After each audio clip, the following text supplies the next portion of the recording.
Mi hermano me llamó. Por favor, no vengas a mi boda. Cuando le pregunté por qué, sonrió con desdén. No quiero que la gente sepa que solo eres una empleada de limpieza. Mi madre añadió con frialdad. Diremos que estás muerta. No vuelvas a contactarnos. Me fui llorando. El día de la boda, mi teléfono no dejaba de sonar. 94 llamadas perdidas de mi hermana, mis padres. Por favor, no hagas esto. En el momento en que mi madre dijo esas palabras, no lloré. Eso llegó después, en mi auto, sola, con las ventanas subidas para que nadie pudiera escucharme. Pero de pie en mi propia cocina, viéndola decirlo con las manos entrelazadas frente a ella, como si leyera un comunicado preparado, no hice ningún sonido. Solo la miré. Miré a Tyler. Miré cómo ya estaba revisando su teléfono, aburrido, como si esta crueldad en particular ya quedara atrás para él. Le dijimos a la familia de Sofía que moriste en un accidente de auto. Dijo, es mejor así. Entiendes, ¿verdad? Entendía perfectamente. Entendía que, para ellos, yo siempre había sido la versión equivocada de la familia Langford, la que no había ido a la universidad por el camino tradicional, la que no se había casado bien, la que no llegaba a casa con las noticias correctas en las fechas correctas. Yo era la que limpiaba cosas para vivir, y en su mente, en la mente de la familia que me crió, eso era todo lo que yo siempre sería. Lo que no sabían era que hacía mucho tiempo había dejado de intentar ser algo para ellos. Lo que tampoco sabían, y esta parte, lo admito, la disfruté en el silencio que siguió, era exactamente en qué piso trabajaba. Me llamo Emma Langford, tengo 37 años, y llevo una década trabajando en la Torre Vance. La Torre Vance es un rascacielos de lujo de 90 pisos en el corazón de la Milla Magnífica de Chicago, el tipo de edificio que aparece en revistas de arquitectura, documentales sobre riqueza y tomas del horizonte que se usan eternamente en material de archivo. Es la joya de la corona del grupo inmobiliario Vance, propiedad total de Victor Vance, un hombre cuyo nombre aparece en edificios de 11 ciudades en 4 países y cuyo patrimonio neto, hasta el año pasado, superaba cómodamente los $4,000 millones.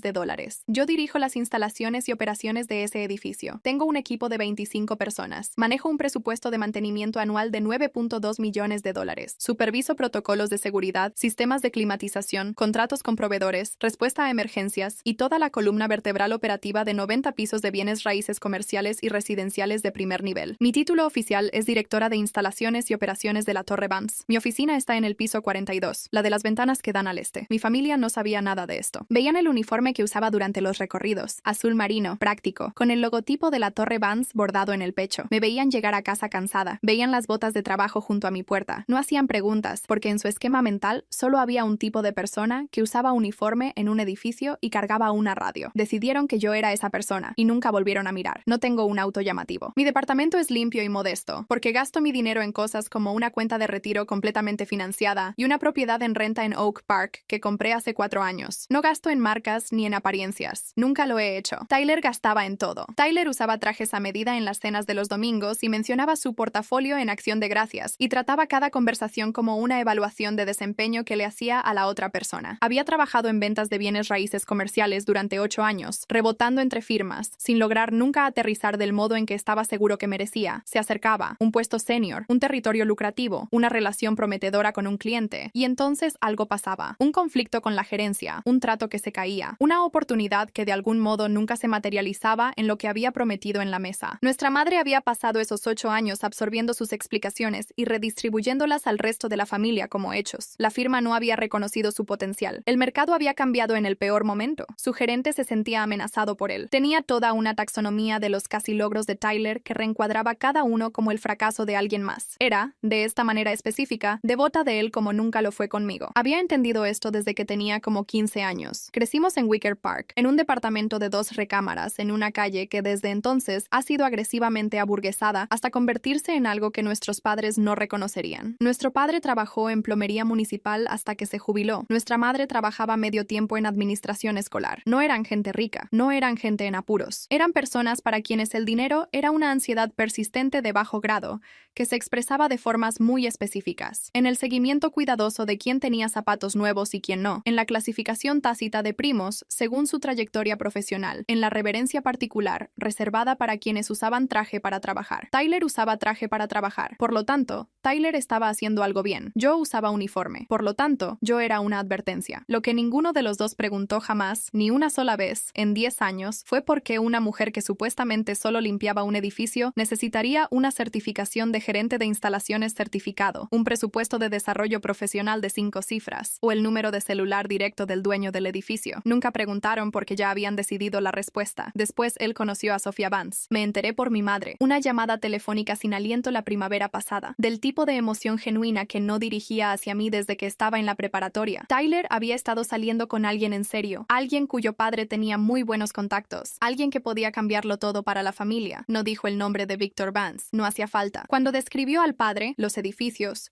el horizonte de Chicago, el Hotel Fairmont, que ya estaban considerando como sede de la boda, me quedé muy quieta en mi sofá y no dije nada. Había conocido a Sofía 2 veces, una en el lobby de la Torre Vance, donde esperaba a su padre y platicamos amablemente sobre la remodelación del piso 60, otra en la sala de juntas ejecutiva del piso 42, donde yo estaba terminando una reunión con un proveedor cuando Víctor la presentó como su hija menor, de visita desde Milán ese verano. Era cálida, genuinamente cálida, del tipo de persona que hace contacto visual y lo dice en serio. No le conté nada de esto a mi madre. Me dije que estaba esperando el momento adecuado. ¿El momento adecuado? Resultó, nunca iba a llegar. La primera señal de que algo andaba mal llegó en marzo. Tyler me llamó, lo cual ya era inusual de por sí, y pasó 20 minutos hablando del compromiso, del lugar de la boda, de los planes de la cena de ensayo, de la lista de invitados. Habló de la familia de Sofía con un tipo específico de reverencia, la reservada para gente cuya aprobación necesitaba de una forma que iba más allá de la cortesía social normal. Mencionó 2 veces que la familia Vance era muy tradicional, muy consciente de su imagen, que las primeras impresiones en ese círculo lo eran todo. Escuché. Dije las cosas correctas. Pregunté cuándo podría conocer a Sofía como es debido. Hubo una pausa. Ya veremos eso, dijo. No volvió a llamar en 6 semanas. La segunda señal vino de mi madre, que dejó de preguntarme sobre el trabajo por completo. Siempre preguntaba, de esa manera vaga y desinteresada suya, ¿cómo va el edificio? ¿Te tratan bien? ¿Tienes días festivos libres? Pero en algún momento de principios de primavera, esas preguntas desaparecieron. Llamaba más seguido, pero las conversaciones eran todas sobre Tyler, sobre Sofía, sobre la logística de la boda. Cuando yo le preguntaba cómo estaba, decía bien. Cuando ella me preguntaba a mí, pasaba a otra cosa antes de que yo terminara de responder. Lo noté. Me dije que las familias pasan por etapas. Me dije que estaba emocionada y distraída. Estaba equivocada sobre lo que en realidad estaba haciendo, que era construir una historia. La tercera señal fue la invitación que nunca llegó. Para mayo, mi prima Rachel ya había recibido su tarjeta de reserva de fecha. Mi tía Linda, la amiga del club de lectura de mi madre, Diane, que conocía a Tyler desde que usaba pañales. La boda estaba fijada para el segundo sábado de junio en el Hotel Fairmont. Etiqueta de gala, cena de recepción, del tipo de evento que cuesta más de lo que la mayoría de la gente gana en un año. Yo no recibí ninguna tarjeta de reserva de fecha. Cuando se lo mencioné a mi madre un jueves por la noche a finales de mayo, se quedó callada de una manera que había aprendido, en 37 años, a leer como preparación. Tyler y yo queríamos hablar contigo sobre eso, dijo. Vinieron al día siguiente, juntos, lo cual debería haberme dicho todo. He repasado esa conversación cientos de veces en las semanas desde entonces. Lo que más recuerdo es lo ordinario que se sentía el departamento cuando entraron. La luz de la tarde entraba por la ventana oeste, cayendo sobre las constancias enmarcadas en mi pared. Mi premio a la excelencia como empleada del grupo inmobiliario Vance, mi certificado de finalización del programa de gerente de instalaciones certificado, la carta de reconocimiento del propio Victor Vance después del incidente de la tubería rota en el piso 42, que salvó un estimado de $800,000 en daños estructurales por agua. Las había colgado con discreción, sin alardes. Nadie había preguntado nunca por ellas. Tyler pasó junto a ellas sin mirarlas. Mi madre se sentó en el sofá con las manos en el regazo. Tyler se paró en medio de mi sala y me dijo, con una voz casi amable, la amabilidad de alguien que entrega una noticia que ha decidido que deberías aceptar con elegancia, que necesitaba que me mantuviera alejada de la boda. Dijo, le dijimos a la familia de Sofía que falleciste. Un accidente de auto. Hace 3 años. Fue más limpio así. Dije, limpio. Dijo, ya sabes a qué me refiero. Sí sabía a qué se refería. Se refería a que tener una hermana que limpiaba edificios para vivir era un detalle incómodo en la vida que estaba construyendo dentro de una de las familias más prominentes de Chicago. Se refería a que mi existencia, en el momento equivocado, en el contexto equivocado, podía complicar la versión de los Langford que llevaba meses vendiéndole a los Vance. Se refería a que yo era el tipo de cosa que se entierra. Mi madre, hay que reconocerlo, miró al suelo cuando dijo su parte. La parte de muerta en un accidente de auto. La parte de es mejor así. Tuvo la decencia de entregar su traición sin mirarme a los ojos. Les pedí que se fueran. Fui a mi auto. Lloré hasta que me dolió el pecho y después me quedé muy quieta, mirando la calle, y tomé una decisión. No iba a llamar a Tyler, no iba a mandar una carta, no iba a contactar a Sofía ni a alertar a nadie ni a organizar ningún tipo de intervención. Iba a ir a trabajar el lunes, hacer mi trabajo y dejar que el mundo fuera lo que iba a hacer. Esto es lo que yo sabía y mi familia no. Victor Vance no hace nada a la ligera. Había trabajado para este hombre, indirectamente, durante una década. Había estado en reuniones operativas donde su equipo de seguridad presentaba evaluaciones trimestrales de riesgo sobre los inquilinos, proveedores y personal clave del edificio. Lo había visto terminar una relación de 15 años con un proveedor por un solo reporte de mantenimiento falsificado. Lo había escuchado, en mi presencia, en el piso 42, decirle a su jefa de gabinete: no firmo nada relacionado con un nombre que no haya verificado. También lo había visto, 3 semanas antes de que Tyler entrara a mi departamento, detenerse en el pasillo afuera de la sala de juntas ejecutiva, mirar el gafete en mi pecho y quedarse quieto. Dijo: Langford, ¿tienes un hermano llamado Tyler? Dije que sí. Me miró por un largo momento. El tipo de mirada que también es un cálculo. Había visto a Victor Vance dar esa misma mirada a propuestas de contratistas, a reportes trimestrales, a arquitectos que presentaban planos que no cuadraban del todo. No era una mirada hostil. Era la mirada de un hombre que había construido su considerable fortuna tomándose tiempo extra con cosas que otros habrían dejado pasar. Dijo: interesante. Y entró a la sala de juntas. Volví a mi oficina. Me senté y pensé en esa palabra durante un buen rato. Interesante. No llamé a nadie. No presenté nada. No le advertí a Tyler, porque Tyler me había dicho 2 semanas antes que estaba muerta para los Vance y que debía comportarme en consecuencia. En los días que siguieron, seguí con mi trabajo con la misma meticulosidad de siempre. Resolví un problema de ventilación en el piso 38. Revisé propuestas para la remodelación del lobby. Dirigí la junta general trimestral con mi equipo un miércoles por la mañana, 25 personas sentadas en una sala que yo había elegido y amueblado, y cuyo calendario de mantenimiento controlaba hasta la hora. Pensé en mi madre diciendo: es mejor así, con las manos entrelazadas en su regazo. Volví al trabajo. La boda estaba programada para las 11 de la mañana de un sábado de junio. Pasé la noche anterior lavando ropa y leyendo, y me fui a dormir a una hora razonable. Y cuando desperté hice café y me senté junto a la ventana a ver la niebla llegar del lago. No estaba pensando en Tyler. No estaba pensando en el Hotel Fairmont, ni en los arreglos florales, ni en la lista de invitados de etiqueta, ni en los votos que mi hermano hubiera preparado para una mujer cuyo padre empleaba a su hermana muerta. Estaba pensando en la evaluación de desempeño que tenía que entregar el martes siguiente. A las 11:02 am, mi teléfono se iluminó. Tyler. Dejé que sonara. A las 11:04 volvió a sonar. Después mi madre. Después Rachel. Después un número que no reconocí, con clave de área de Chicago. Y otro más. Y después mi tía Linda. Y después Tyler otra vez. Y después el número desconocido 3 veces más en rápida sucesión. Mi teléfono vibraba al borde de la mesa de centro. Lo moví al cojín central y lo número desconocido 3 veces más en rápida sucesión. Mi teléfono vibraba al borde de la mesa de centro. Lo moví al cojín central y lo observé. Para las 11:30 tenía 61 llamadas perdidas. Para las 11:47 tenía 83. Me serví una segunda taza de café. A las 11:52 los mensajes de voz empezaron a llegar en racimo, como si la red celular los hubiera estado reteniendo por efecto dramático. Los dejé ahí. Podía ver el nombre de mi madre, el de Tyler, Rachel, Linda, 3 números desconocidos. No escuché ninguno. A las 12:06 tenía 94 llamadas perdidas. Me quedé con ese número un momento. 94. De gente que me había dicho 6 días antes que estaba muerta y que debía seguir así. La llamada número 95 entró a las 12:08. Contesté. Tyler lloraba de una manera que nunca antes le había escuchado. No la angustia teatral que solía usar en las discusiones familiares a lo largo de los años. Esa clase aguda y actuada, diseñada para desviar la culpa y redirigir la atención. Esto era algo completamente distinto. Áspero. Comprimido. El sonido de alguien que había estado sosteniéndose durante una hora y se le había acabado el material estructural para seguir haciéndolo. Emma. Apenas podía decir mi nombre. Tienes que venir, por favor. Te lo suplico. Él sabe. Víctor lo sabe todo. Dejé que el silencio se extendiera. Le di 8 segundos completos. Los conté. Antes de hablar. Me dijiste que estaba muerta. Dije. Emma, le dijiste a su familia que moría en un accidente de auto. Tus palabras. Por favor,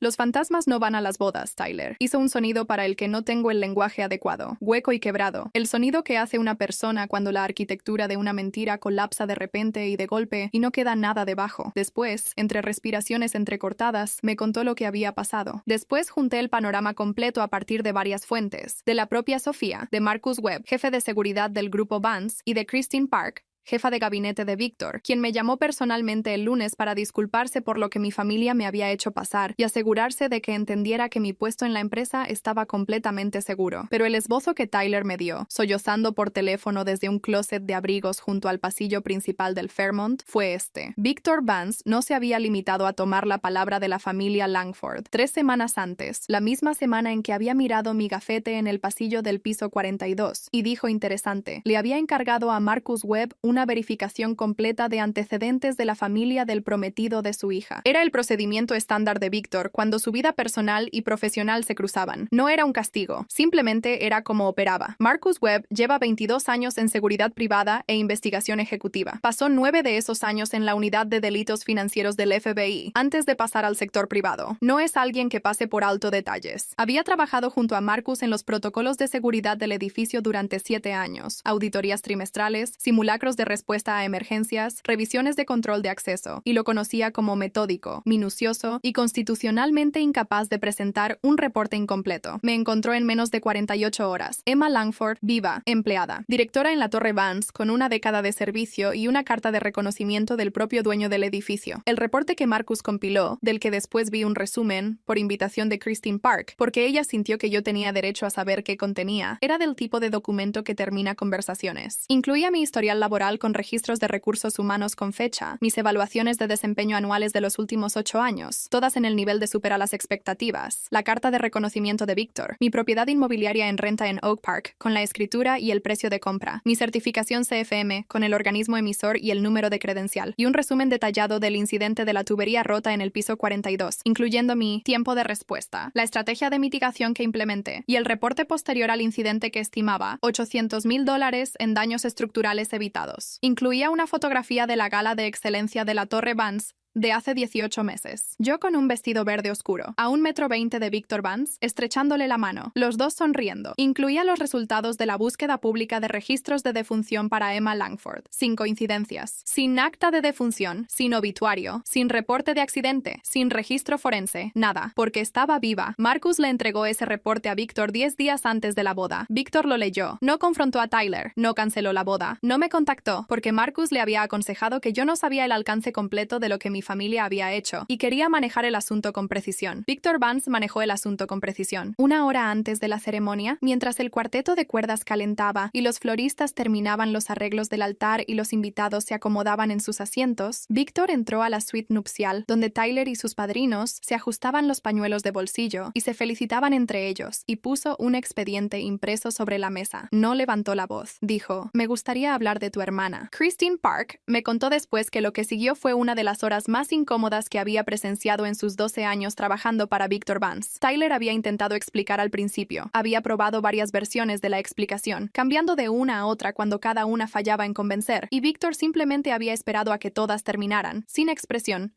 hasta que Tyler dejó de hablar. Entonces Víctor dijo, la boda no va a continuar hasta que Emma Langford esté en esta sala, en persona. Tyler me había llamado 94 veces en la hora que siguió. Quiero ser honesta sobre lo que sentí. Sentada en mi departamento, escuchando a mi hermano desmoronarse al otro lado del teléfono. No sentí triunfo. No sentí esa satisfacción limpia y brillante que tal vez había imaginado sentir cuando pensaba en algo así, en abstracto. En momentos más tranquilos durante las últimas 2 semanas, sentí algo más complicado que eso, más pesado, cercano al duelo, pero no exactamente duelo, como ver algo romperse que ya habías decidido que no valía la pena arreglar, y de todos modos entristecerte con la confirmación. También sentí, en algún lugar debajo de todo eso, una calma total. Emma, la voz de Tyler se había vuelto muy pequeña. Sé que no puedo simplemente pedirte que, por favor, Sofía no sabía nada de esto, no sabía lo que dijo nuestra familia, no sabe lo que hizo mamá, está con su vestido puesto, y no sabe por qué todo se detuvo, y le dije que había un problema con el lugar, y está empezando a darse cuenta de que le estoy mintiendo y yo, detente, dije, se detuvo. No voy a ir a arreglar tu mentira, dije, eso lo entiendes, lo sé,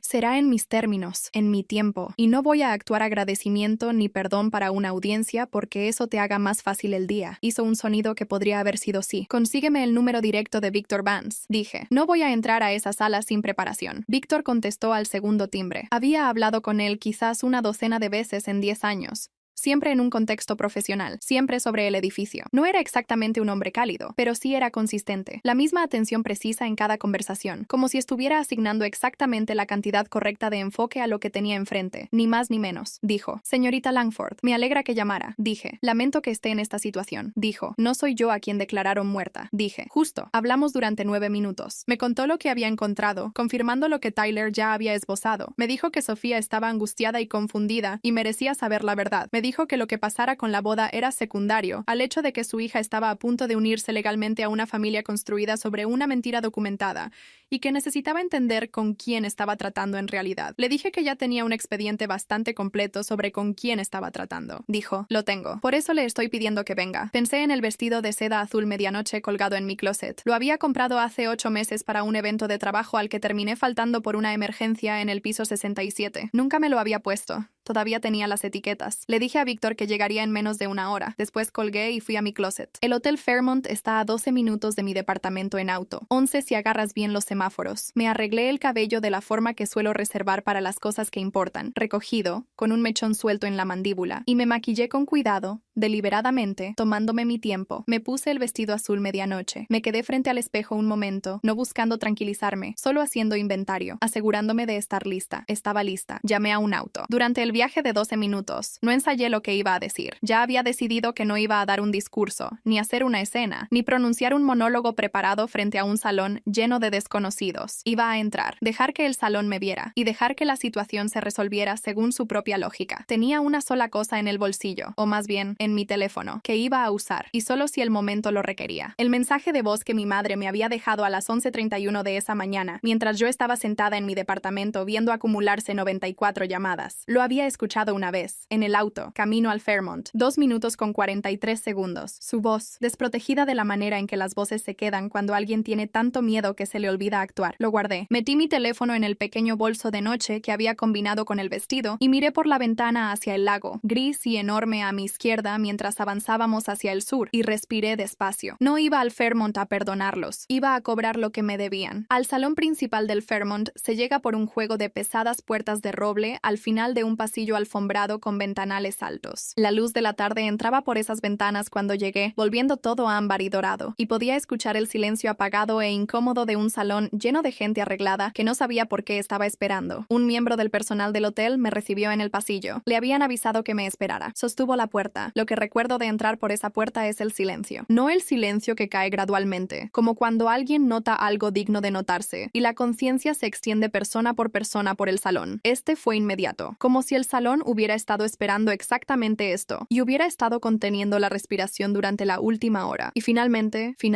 pudiera exhalar. 240 personas me miraron. Tuve una impresión breve y extraña del salón como un paisaje. Flores blancas, cristal, velas, un cuarteto de cuerdas sentado inmóvil con los instrumentos en el regazo, un altar al frente cubierto con algo suave y color marfil. Sofía, de pie a un lado con su vestido, me miraba con una expresión que reconocí de inmediato y que recordaría durante mucho tiempo. Alivio total, como si hubiera estado parada al borde de algo que no podía explicar y finalmente le hubieran dado lo que necesitaba para entenderlo. Tyler estaba en el altar. Su rostro se desmoronó al verme. Mi madre estaba en la tercera fila, lado izquierdo. Se levantó a medias de su silla y estiró el brazo hacia el pasillo, tratando de alcanzarme, cuando pasé junto a ella. Pasé junto a ella como si no estuviera ahí. Víctor Vance estaba de pie al fondo del salón, ligeramente apartado del resto, de esa manera en que separan los hombres que son dueños de los espacios que ocupan, no dominando el salón exactamente, pero imposible de ignorar. Me miró con el reconocimiento concentrado de un hombre que nunca olvida un rostro, y lo trata como una obligación profesional. Me hizo el más pequeño de los gestos con la cabeza. Me detuve en el centro del salón, a la misma distancia de la puerta y del altar, y dejé que me vieran. Después saqué mi teléfono. Dije, señor Vance, lo bastante fuerte para todo el salón, lo bastante claro para que el cuarteto de cuerdas lo escuchara. Creo que debería escuchar algo antes de tomar cualquier decisión hoy. Busqué el mensaje de voz, presioné reproducir, y la voz de mi madre llenó el salón. 2 minutos con 43 segundos. No lo voy a transcribir aquí, porque parte de eso es demasiado específico, y parte es demasiado privado, y parte todavía no lo he terminado de procesar, ni siquiera ahora. Lo que sí diré es esto. Dijo mi nombre 31 veces. ¿Las conté? Después. Dijo por favor más veces que eso. Dijo, cerca del principio, antes de que la desesperación se apoderara por completo. Esto es lo que pasa cuando mientes para proteger a gente que no lo merece. Y después, de inmediato, como si se escuchara a sí misma. Sé que eso fue lo que hice. Lo sé. Esa parte no la esperaba. El salón permaneció absolutamente inmóvil durante todo el mensaje. Cuando terminó, hubo un silencio que duró lo suficiente como para sentirse como algo físico. Entonces Víctor Vance dijo, muy en voz baja, a nadie en particular. Ya veo. Me miró a mí, miró a Tyler. Miró a Sofía, que lloraba en silencio sosteniendo su ramo con ambas manos. Dijo: Sofía, creo que necesitas un momento con tu prometido. Cruzó el salón hacia mí y me tendió la mano. Se la estreché. Dijo con una voz lo bastante baja como para que solo yo lo escuchara. Lamento lo que le hizo su familia. Espero que sepa que su puesto en la empresa no está en duda. Dije: lo sé, gracias. Dijo: ¿por qué? Dije: por no dejar que me enterraran 2 veces. Sostuvo mi mirada un momento. Después asintió una vez, con el mismo pequeño gesto, y se volvió: por no dejar que me enterraran 2 veces. Sostuvo mi mirada un momento. Después asintió una vez, con el mismo pequeño gesto, y se volvió para hablar con su equipo de seguridad. No me quedé para la boda. No sé, del todo, qué pasó después de que me fui. Las decisiones que se tomaron en ese salón, las conversaciones que siguieron en la suite nupcial y en el closet de abrigos y en los pasillos del Hotel Fairmont. Christine Park me llamó el lunes con un panorama general. La ceremonia se había retrasado varias horas. Había habido conversaciones privadas importantes entre Victor, Tyler y Sofía, y la boda finalmente se había llevado a cabo.